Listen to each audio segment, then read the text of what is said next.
cloud. Do you ever feel overwhelmed? Well, today I do. I had some technology glitches extraordinaire, but right now our country is going through an overwhelm. I am Gail Davis. I'm with the Endless Mountains Empowerment Summit for Women. I am here today because we're bringing you 21 days of empowerment virtually. And I am just so pleased to introduce our guest today, Joanne Civiletto. Joanne is a coach, a healer, a speaker, someone who's coached over 500 clients through making lasting change in their health and careers. Joanne was scheduled to be one of our speakers at the Empowerment Summit, but hence COVID-19 had a different idea for that. But empowered women are resourceful and we're resilient. And today she's bringing us the message of resilience and how to overcome the overwhelm. So Joanne, it is my pleasure to introduce you. Talk to us about overwhelm. Give us your story.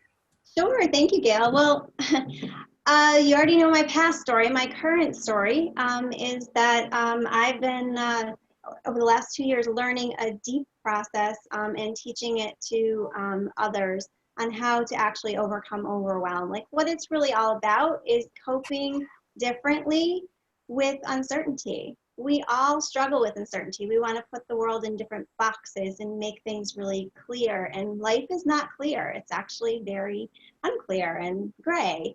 And what I found through my own healing and working with my own coaches was that self-acceptance and acceptance of your past and also of what your purpose is the ticket. It's not the silver bullet or a special pill, but it's kind of the ticket out of the constant chaos that can overtake us. So learning empathy for yourself and others and trusting in your personal path and process and not only yourself, but the ones that helped you create it. So it's a very faith-centered process. And when you don't have faith, it's hard to really depend on the process.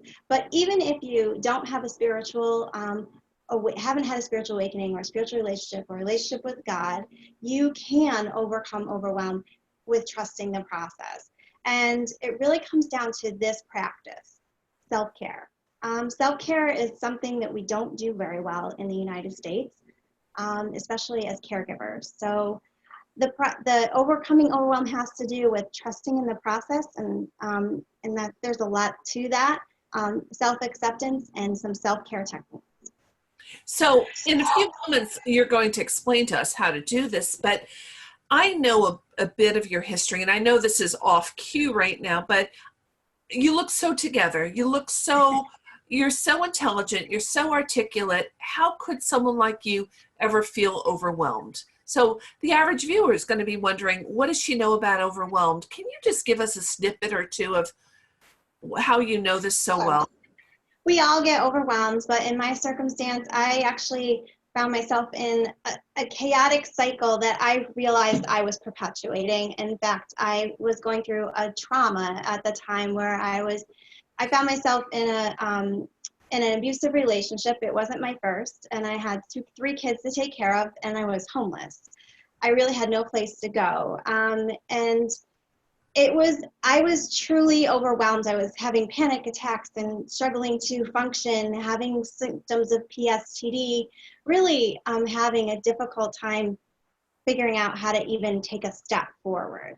And I had some really great people come into my life and coaches that helped me understand that I couldn't control what was going on outside of me, but I could control what was going on inside of me. And as much biblical training as I had, I didn't know how to get it from my head to living it. And I really learned through this process that there is a process of peace that can happen through some introspection and some self-awareness and actually letting go, which is why my business is called Stillness and Purpose, because you actually need to get still with your life. So I don't know if I've answered your question, but my background is that I have a lot of experience coaching others in transition, but when it came down to coaching myself, I was in total chaos, and I saw myself actually going through the chaos, and I was able to get help and stop the overwhelm and come to a place of peace that I now can consistently return to. I hope I've answered. So the best counselors are those that have been there, that have walked the walk. The best coaches are those that understand the process. You've been there so that you can help us overcome with so much chaos and uncertainty in the world. So how do we? What are the steps of this? Well, first you need to deal with the uncertainty. And the very first step is realizing that you actually have a choice. When I was stuck in consistent chaos, and realized I was bringing a lot of the anxiety and drama into my life because of old patterns. When I finally realized that I was making choices, that I could change my circumstances by looking differently, kind of twisting that kaleidoscope a little bit, that I actually had a choice as to how I responded to what was going on around me and to the people in my life that had no boundaries, and that were struggling, just like me, to deal with overwhelming circumstances.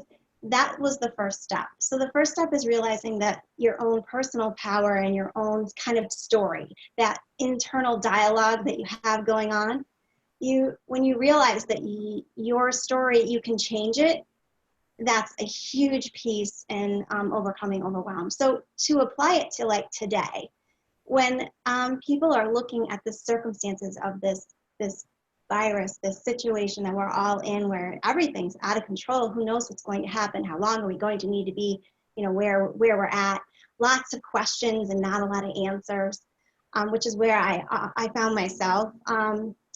And I realized that the best way I can help them and the best way I can help myself, my children, is to think about what I can control, not what I can't control.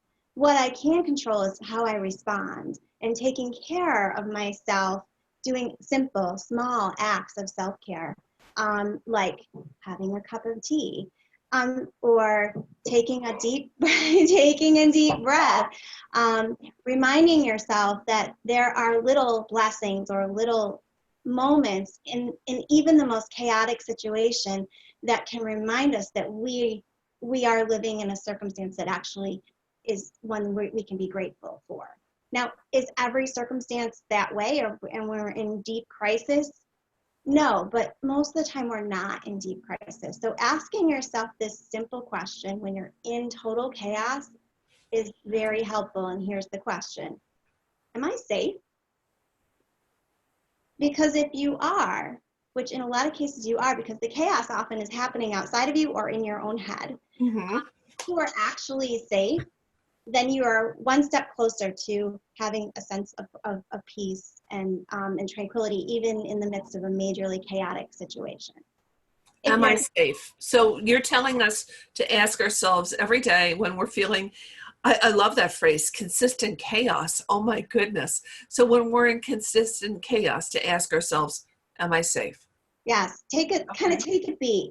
Take a beat and go, wow, am I safe? Okay, so I had a really overwhelming day, and it was like one thing after another, and go, and lots of readjusting. And moms will tell you that's the constant, right? That's the constant. Any caregiver will tell you that. Take a breath. Just take a breath, take a break, and go, wow, am I safe? Am I sitting in a place where I am safe? And if you're not safe, then you need to seek out something else, But from a coaching perspective, if we can start with that you're safe, then I can help you overcome that overwhelm and teach you practices. And that's the second step, is these self-care practices where you actually build time into your life, and into each day, and even sometimes into each hour, to remind yourself of who you are, what your purpose is, and that you are safe. To pull you back into yourself, because it can get crazy. And I hate to use that term because some people don't appreciate it, but it can get really chaotic. Pull yourself back into yourself, identify your peace, and focus on some clarity. Get that clarity that allows you to flow through those moments instead of fight them. because it really is a big process of release, releasing control, releasing old patterns. So this sounds very interesting. Can you take us through it a little bit more so that I can understand what makes this process different than all the other methods out there that people are trying to sell you? Sure, sure. This process is rooted in some biblical practices of stillness.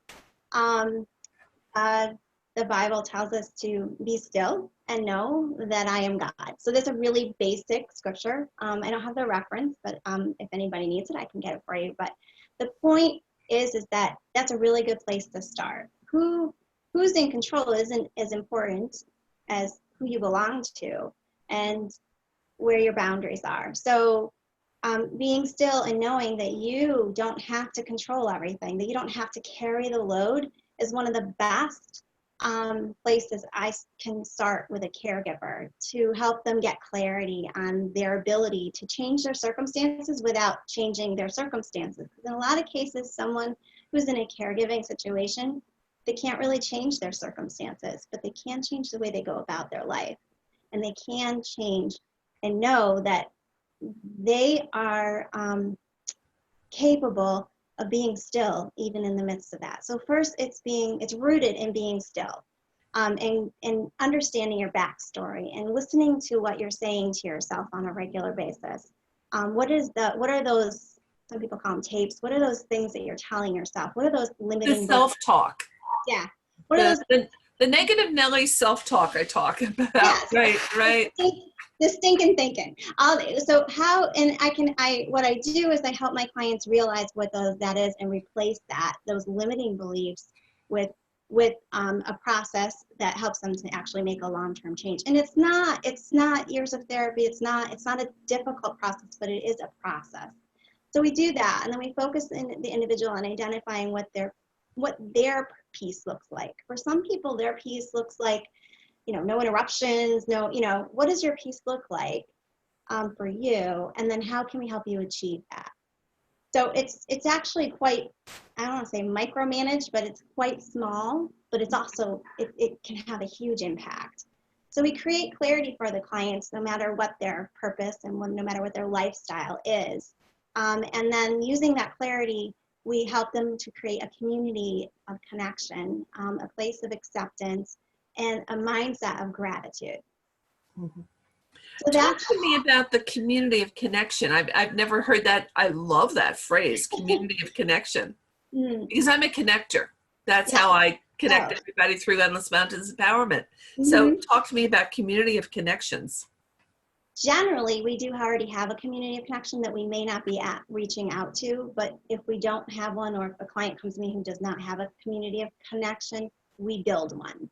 So we look for either an online group or people within their current sphere, say at work or at school or within their family, that they can connect with regularly and feel comfortable talking not only about their not complaining, but having a place to vent, but also the direction they're trying to head, so that they have an opportunity to grow forward.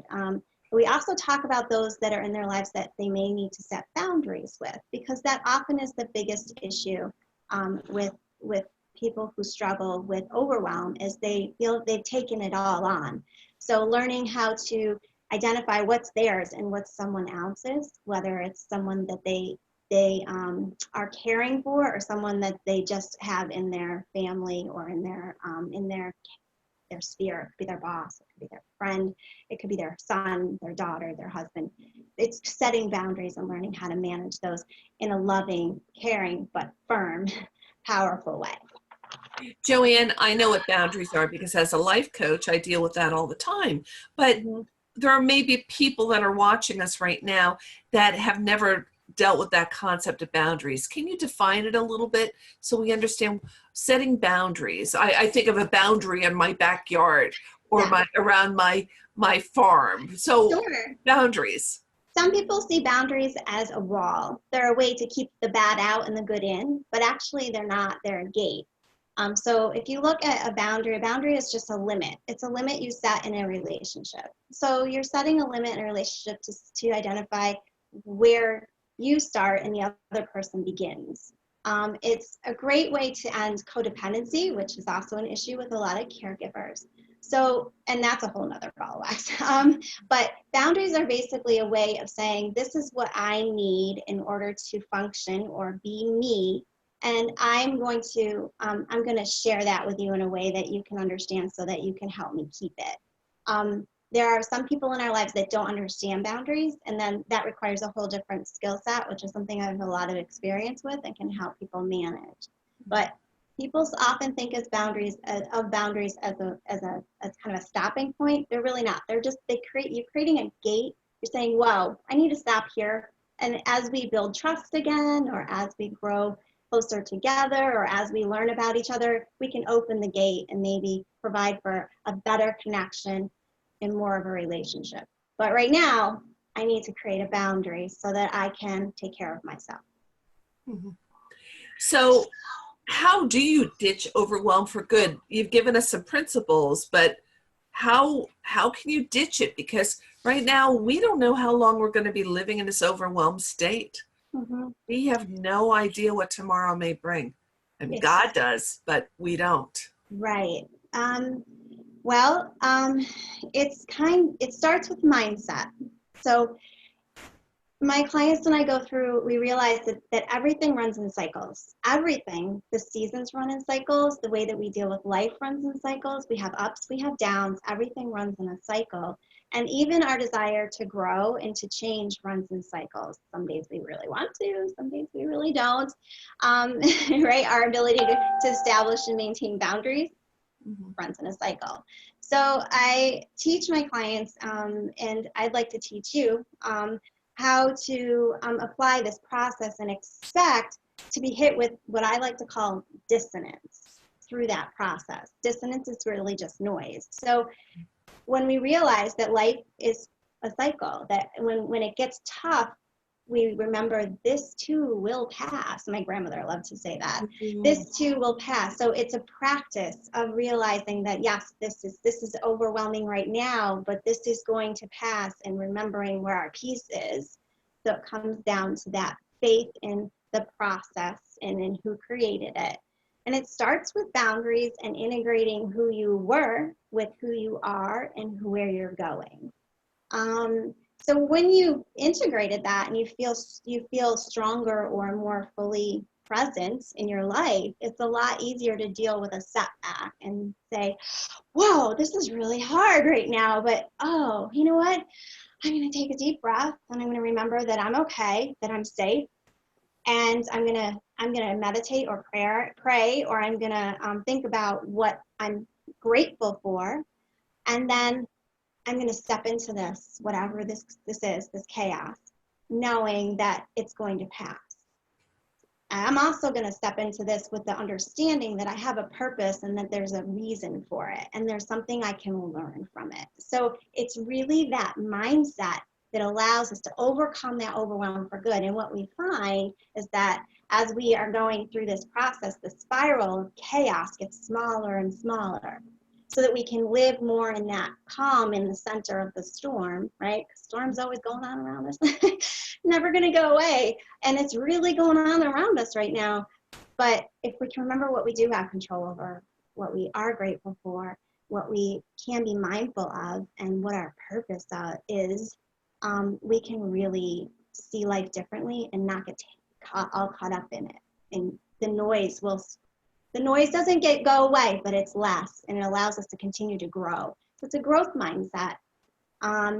It's confidence in yourself, your old story, what brought you there, acceptance of that, and integrating that together. It's pursuing resting in a higher purpose. So that's a big part of it. It's practicing forgiveness of the past, of the current, right? I mean, you can really caught up in why are we dealing with this virus? Who did this? And you can get all accusatory, but is that going to help us? It's not going to help me. It might help for someone else to pursue that, but it's not going to help me. What I need to focus on is how I'm going to manage this with my family. Living in a place of gratitude and trust in the process. And then once you experience that flow, honestly, once you experience the flow that's associated with this process, you kind of get hooked on it, and you remember halfway through sometimes getting a little bit stressed out that, oh, wait a minute, I don't have to control this. I'm okay. So that, I just took you through the process. I hope you kind of saw that a little bit. Well, as you're talking, Mm-hmm. I'm seeing two different things. I'm seeing as we had planned the Endless Mountains Empowerment Summit. This was our 5th year. We just got our 501c3. We're a not-for-profit organization. We're shooting for 300 people. It's just going to be this massive event. And then all of a sudden, wham, bang, the facilitators are pulled out from underneath us. And I live in Pennsylvania, and it would be held in Pennsylvania. And the governor has banned gatherings of more than 10 people. Yeah. So we have no choice in the matter. So Right. we did have a choice. We could figure another way. Yeah. And at first we designed a plan B, and we thought, let's do a whole big virtual day event. Well, then we found out that internet is shoddy in some places. To do a Yeah. virtual whole day event, it's not going to work. Yeah. So then we went to our plan C. And our plan C was, let's do individual segments that we pre-record, bring the community, I love it, community of connections together through Facebook, through social media, and really unite these women together. And it is amazing. And to look at, we had a choice, but we also had the gifts, skills, abilities, our purpose that have all been pulled together. So many of the things you were saying, Joanne, are just so resonating with me that God really prepared me for this time because I wasn't afraid of technology. God really prepared me with a community of connections. It's just so amazing. But the other thing I remember is in times of adversity, it builds strength. Yes. And your parents or your grandparents, they've been through World War II or Vietnam or whatever, and it built strength. Yes. And I was on the phone recently with a woman whose parents fled Germany during occupation, a Jewish family that went to France. She was raised in France, a little girl. There were times they didn't know if they were going to eat or not, but she's one of the most amazing, strong individuals I know today. Yeah. And this is going to really be life-changing for us. And we need to learn how to overcome the overwhelm. And as you were saying, it really begins with choices and ask ourselves, am I safe? Right now we are. Yeah. If And we're hunkered down. Go ahead. And I think that the last thing to consider is that when we start to get upset or we take on too much, we need to really ask what is it that it's ours. And one of the most powerful things that I've had a client say to me is, when I realized finally that I was taking on someone else's path, someone else's purpose, and it wasn't really mine, it gave me so much power to be able to release it and focus and still support that individual who this woman cares a lot about, but not be so wrapped up in it that she can't even function for herself.